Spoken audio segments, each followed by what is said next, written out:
Welcome to the pre-class video for nomenclature, and it's really important that we remember a couple things from the last activity on the periodic table.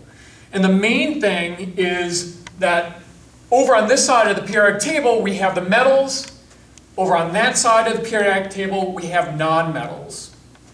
Now, when a nonmetal like oxygen bonds to a nonmetal like nitrogen, it forms a molecular compound or a covalent compound.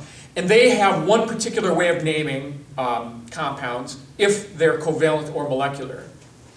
If you have a nonmetal bonding with a metal, you get an ionic compound. And that's a separate set of naming, right? So first thing we have to do when deciding how to name a compound is decide, is it covalent or is it ionic? Here I have two examples of compounds.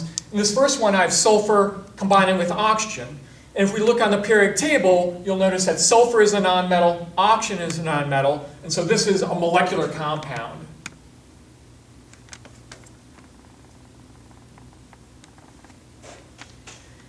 Now here we have two elements, manganese and chlorine.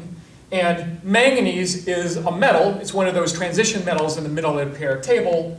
Chlorine is a nonmetal. So we have a metal combining with a nonmetal, and so that's an ionic compound.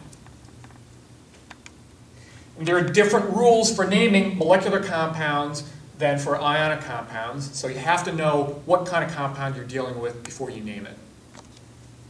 Thank you and good luck in the activity tomorrow.